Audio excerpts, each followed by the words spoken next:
चीनका राष्ट्रपति शीको नेपाल भ्रमणको सुरक्षा योजनाबारे गृहमन्त्री थापा र नेपालका लागि चिनिया राजदूत हाउबीच काठमाडौँमा छलफल।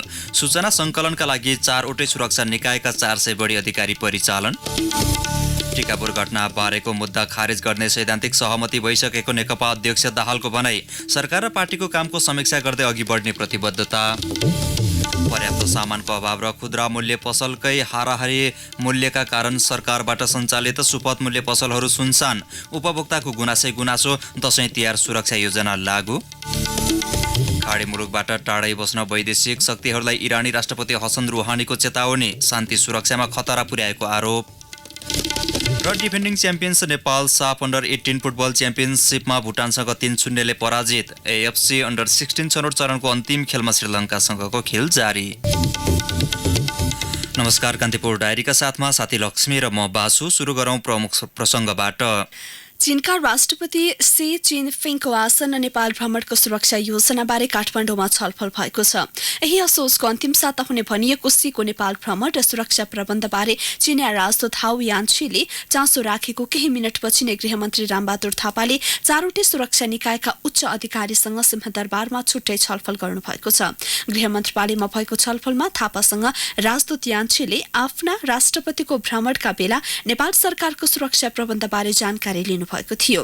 यस्तै चिनिया राजदूत हाउसँगको भेटपछि गृहमन्त्री थापाले नेपाल प्रहरीका महानिरीक्षक सर्वेन्द्र खनाल, सशस्त्र प्रहरी महानिरीक्षक शैलेश खनाल र राष्ट्रिय अनुसन्धान विभागका प्रमुख गणेश अधिकारी तथा नेपाली सेनाका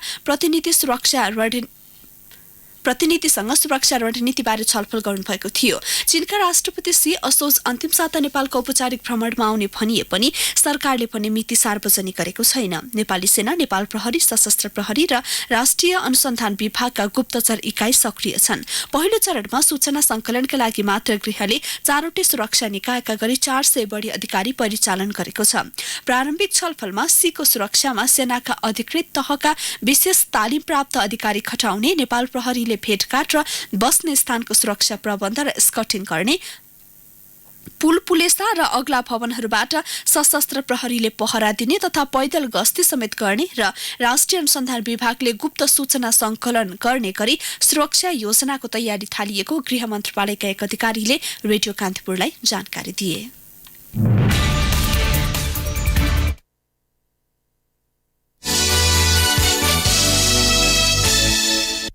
सत्तारूढ नेपाल कम्युनिस्ट पार्टी नेकपाका अध्यक्ष पुष्पकमल दाहालले टिकापुर घटनामा दोषी ठहर भई जेलमा रहेका सांसद रेशम चौधरी छुट्ने संकेत गर्नुभएको छ।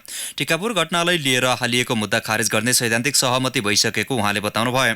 जितिया पर्वका अवसरमा सुनसरीमा आज आयोजित कार्यक्रमलाई सम्बोधन गर्दै अध्यक्ष दाहालले केही समयपछि मुद्दाहरू खारेज हुने बताउनुभयो। सुनसरीमा उहाँले राख्नुभएको अभिव्यक्ति यो बुलेटिनको अन्त्यमा प्रसारण हुने न्युज मेकर अफ द डेमा प्रस्तुत गर्नेछौँ, सुन्ने प्रयास गर्नुहोला। यसअघि सुनसरी जाने क्रममा विराटनगर विमानस्थलमा सञ्चारकर्मीसँग उहाँले सरकारको कामबाट सन्तुष्ट नभएको बताउँदै सरकारको काम प्रभावकारी ढङ्गले अघि बढ्न नसकेको स्वीकार गर्नुभयो।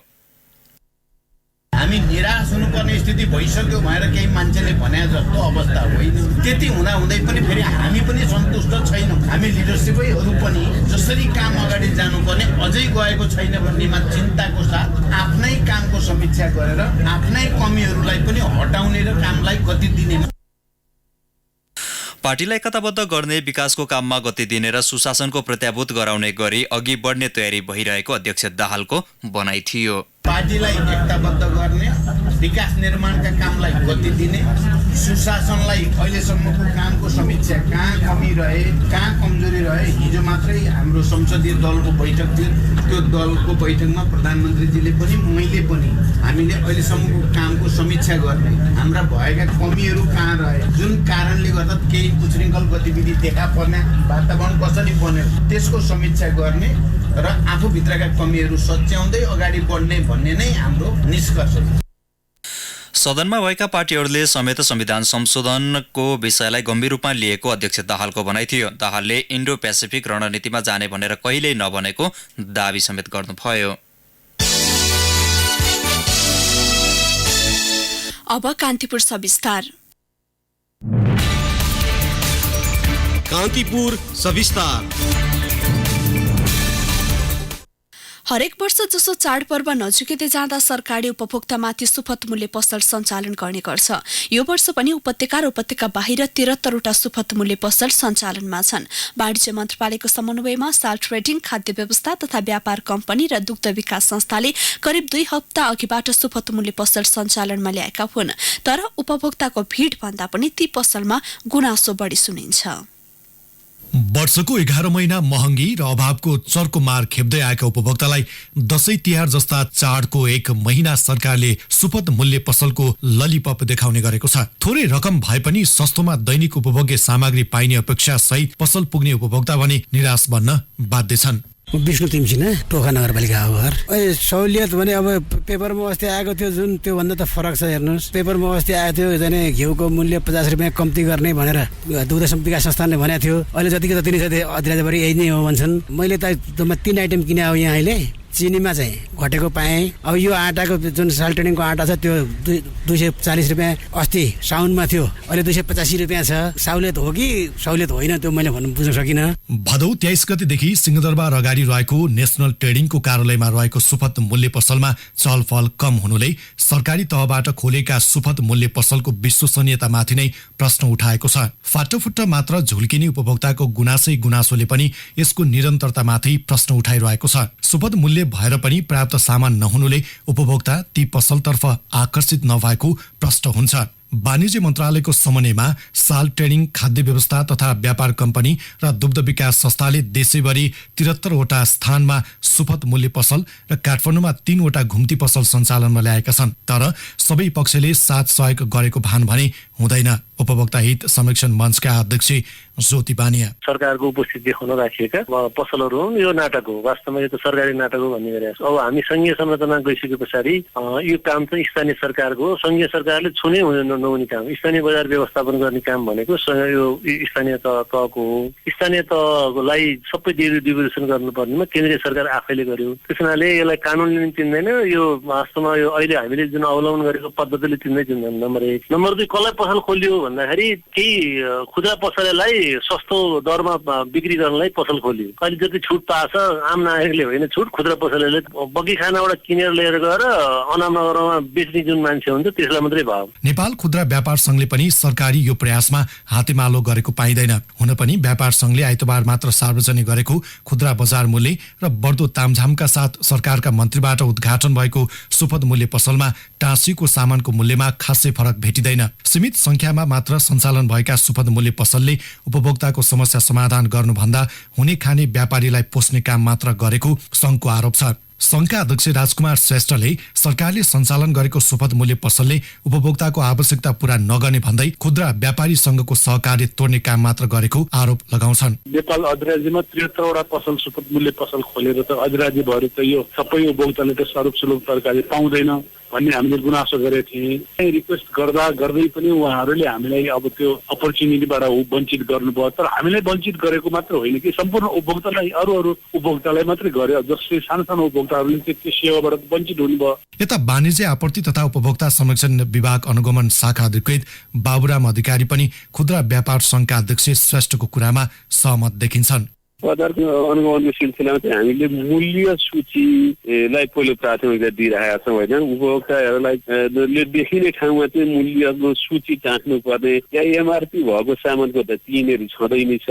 अरूको चाहिँ अलिक एउटा सामान्यतया हामीले खरिद बिल र बिक्री बिलको बिचको डिफरेन्सलाई मात्रै हेर्दैछौँ। चिनीमा चाहिँ त्यस्तो फरक पर्यो होला, नत्र भने अरू सुपथ मूल्य पसलको र बाहिरकोमा चाहिँ अब व्यवसायीहरूले भने अनुसार व्यापारीहरूले भने खासै अन्तर चाहिँ केही पनि छैन। कालीमाटी, कोटेश्वर, टेकु, सिंहदरबार, सतुङ्गल, ललितपुर, भक्तपुर लगायतका स्थान र 3 वटा घुम्ती सहित काठमाडौँ उपत्यकामा 20 र काठमाडौँ उपत्यका बाहिरका जिल्लामा 53 वटा पसल सञ्चालनमा छन्। सरकार आगामी वर्ष यसलाई निरन्तरता दिँदै थप स्थानमा विस्तार गर्ने सोचमा देखिन्छ। देश संघीय संरचनामा गइसकेपछि उपभोक्ताको आवश्यकता प्रत्यक्ष पूरा गर्ने जिम्मेवारी स्थानीय सरकारको पनि हो। सुपथ मूल्य पसल सहर मात्र होइन, गाउँ-गाउँका उपभोक्ताका लागि पनि अपरिहार्य छ। तर नाम अनुसारको सामान र बिक्री मूल्य नहुनु चाहिँ उपभोक्ता हित विपरीतको कदम भयो। दशैं तिहार र छठको खुसियालीमा सामान खरिद गर्न पसल छिरेका उपभोक्ता घर फर्कदा झोलाभरिको सामानसँगै सहुलियत सहितको खुसी पनि बोकेर फर्किन पाउन्, सरकारसँग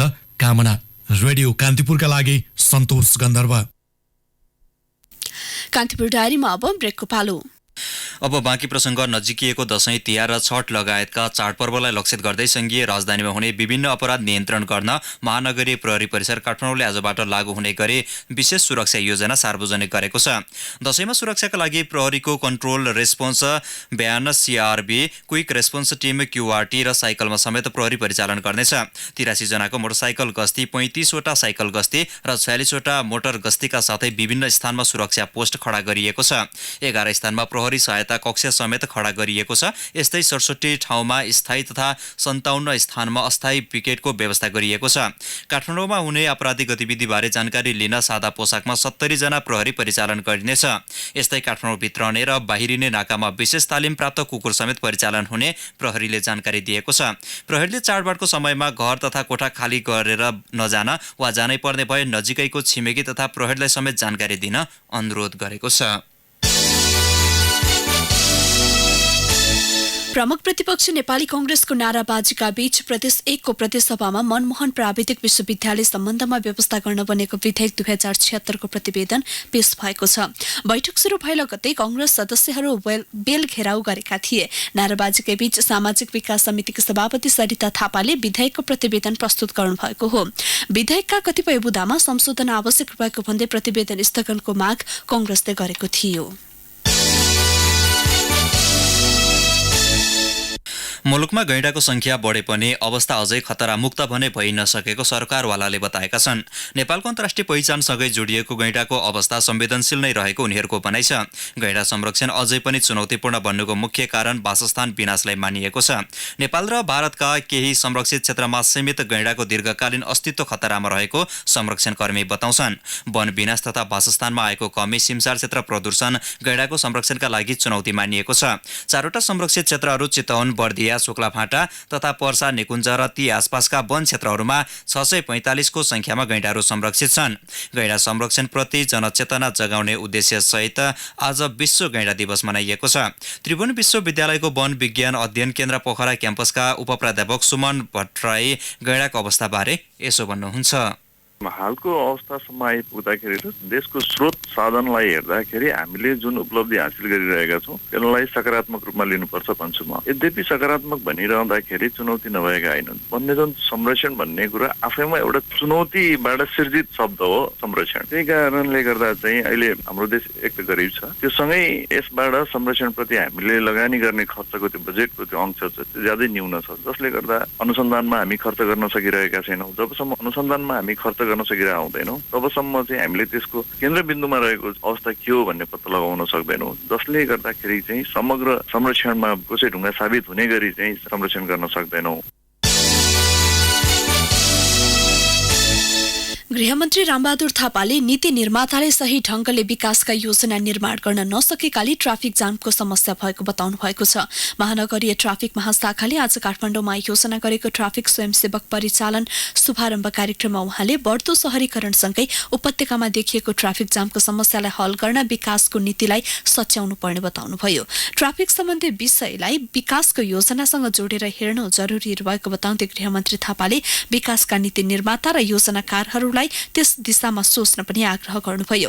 यस्तै कार्यक्रममा प्रहरी महानिरीक्षक सर्वेन्द्र खनालले ट्राफिक व्यवस्थापनको कार्यमा धेरै सुधार भएको बताउनु भएको छ। उहाँले ट्राफिक व्यवस्थापन र नियन्त्रणका लागि पद्धति बसाल्ने काम भइरहेको बताउनुभयो।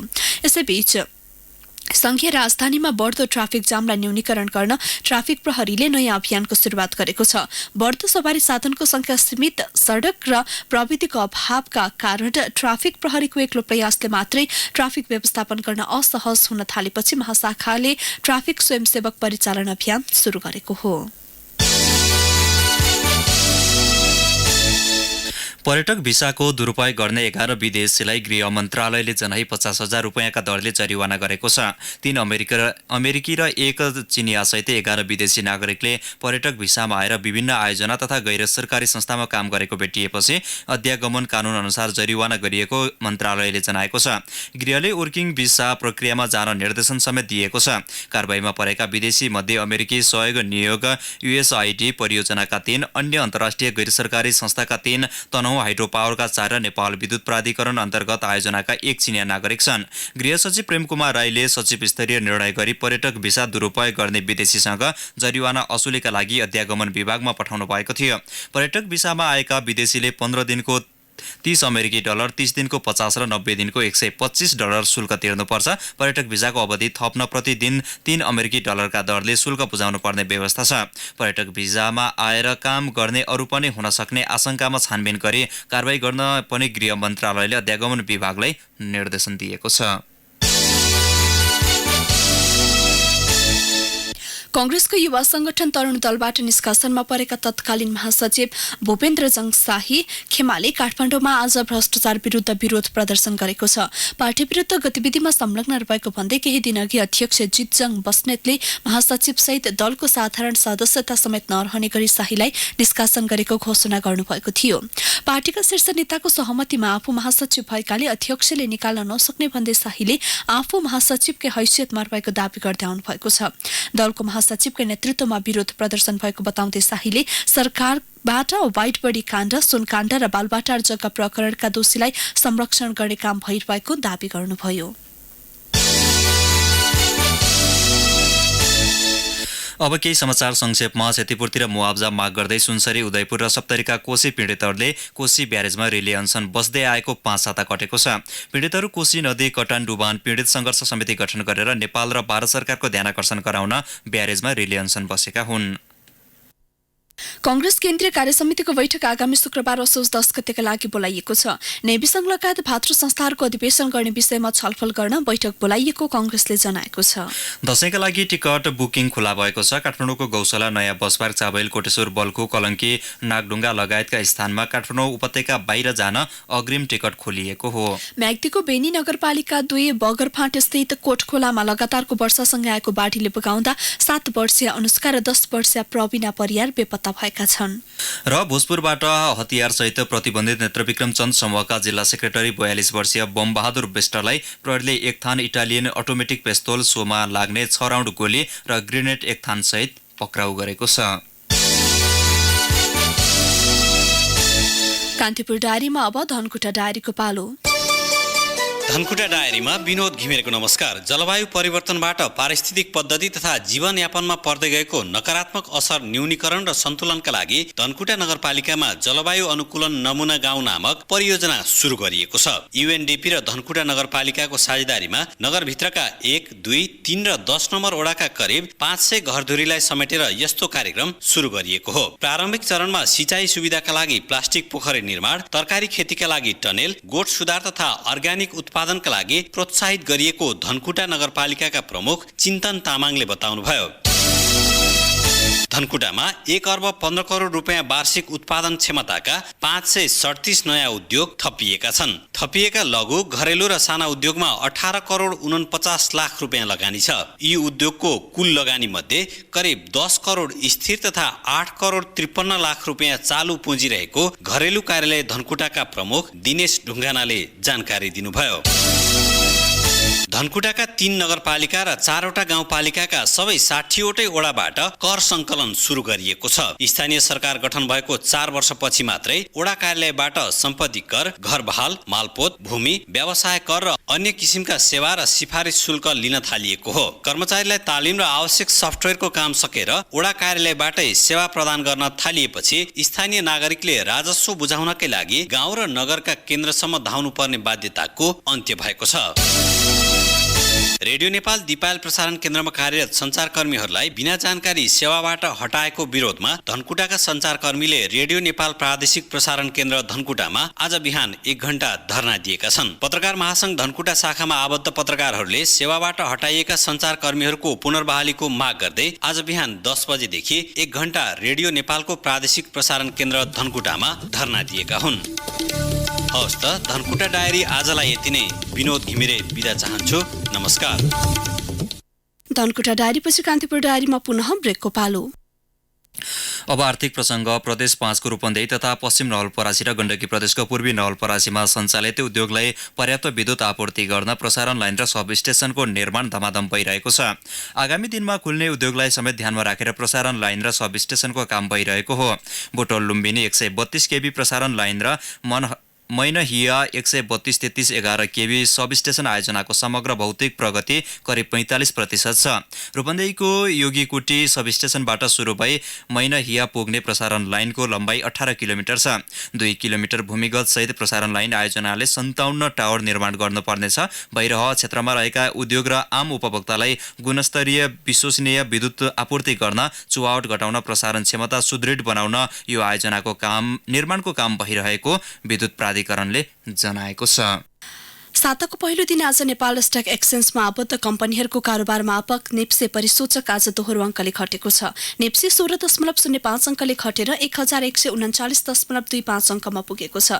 नेपाल टेलिकम आबद्ध अन्य बाहेक अरू सबै समूहको उपसूचकमा गिरावट आएपछि समग्र बजार प्रभावित बनेको हो। आज कुल 166 कम्पनीको 5,896 कारोबारबाट 22,69,50,238 रुपियाँ बराबरका 8,48,662 किता शेयर किनबेच भएको नेपाल स्टक एक्सचेन्जले जनाएको छ। अब अन्तर्राष्ट्रिय प्रसङ्ग खाडी मुलुकको सुरक्षामा खतरा पुर्याएको भन्दै इरानी राष्ट्रपति हसन रुहानीले टाढै बस्न वैदेशिक शक्तिहरूलाई चेतावनी दिनुभएको छ। अमेरिकाले आफ्ना सैनिक खाडी क्षेत्रमा तैनात गर्ने बताए लगतै राष्ट्रपति रुहानीले यस्तो चेतावनी दिनुभएको हो। वैदेशिक शक्तिहरूले जहिल्यै पनि पीडा र दुःख मात्र दिएको भन्दै उहाँले हतियारको दौडमा उनीहरूलाई प्रयोग गर्न नहुने बताउनुभयो। साउदी अरबका 2 वटा इन्धन कम्पनीमाथि गत सेप्टेम्बर 14 मा आक्रमण भएपछि अमेरिकाले त्यहाँ थप सैनिक पठाउने भएको छ। दुवै मुलुकले सो आक्रमण इरानले गरेको आरोप लगाउँदै आएका छन्। यद्यपि सो आक्रमणको जिम्मेवारी यमनको हुथी विद्रोहीले लिएको छ। रुहानीले आगामी दिनमा खाडी क्षेत्रको शान्तिका लागि पहल गर्ने समेत बताउनु भएको छ। अब खेल समाचार। डिफेन्डिङ च्याम्पियन नेपाल घरेलु मैदानमा जारी साफ अन्डर-18 फुटबल प्रतियोगितामा भुटानसँग पराजित भएको छ। काठमाडौँको हलचोक स्थित एपीएफ मैदानमा समूह चरणको आफ्नो अन्तिम खेलमा नेपाल भुटानसँग 3-0 ले पराजित भएको हो। जितसँगै भुटान सेमिफाइनलमा प्रवेश गरेको छ। खेलको पहिलो हाफमा एसी दोर्जीको गोलमा अग्रता बनाएको भुटानले दोस्रो हाफमा 2 गोल थप्यो। समूह एमा रहेको नेपालले पहिलो खेलमा मालदिप्ससँग 1-1 को बराबरी खेलेको थियो। समूह चरणको अन्तिम खेलमा पर्सि भुटान र मालदिप्स बीच प्रतिस्पर्धा हुनेछ। पर्सिको खेलमा मालदिप्स भुटानसँग कम्तीमा 3-0 ले पराजित भए मात्र नेपालको सेमिफाइनल सम्भावना रहन्छ। प्रतियोगितामा भोलि समूह बीमा रहेका इन्डिया र बंगलादेश बीच प्रतिस्पर्धा हुनेछ।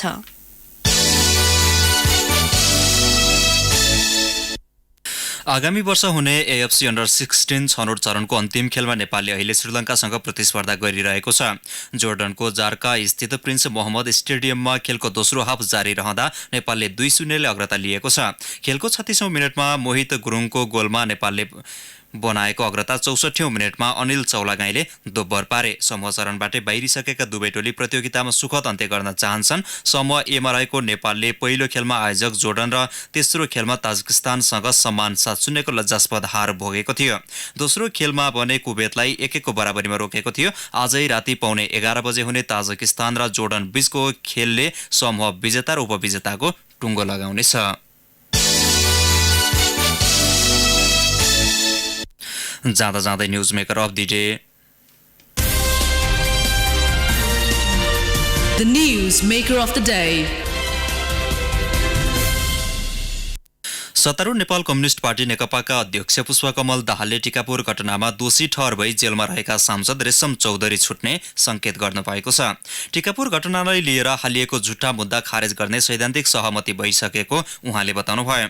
सुनसरीमा आज आयोजित जितिया महोत्सवलाई सम्बोधन गर्ने क्रममा अध्यक्ष दाहालले केही समयपछि झुट्टा मुद्दाहरू खारेज हुने बताउनु भएको हो। सोही सम्बोधनको सम्पादित अंशलाई आजको न्यूज मेकर अफ द डेमा प्रस्तुत गर्दै कान्तिपुर डायरीबाट भने सहकर्मी लक्ष्मी र म बासु बिदा हुन्छौं। नमस्कार, शुभरात्रि। सूचना र मनोरञ्जनको संवाहक रेडियो राष्ट्रको रेडियो कान्तिपुर।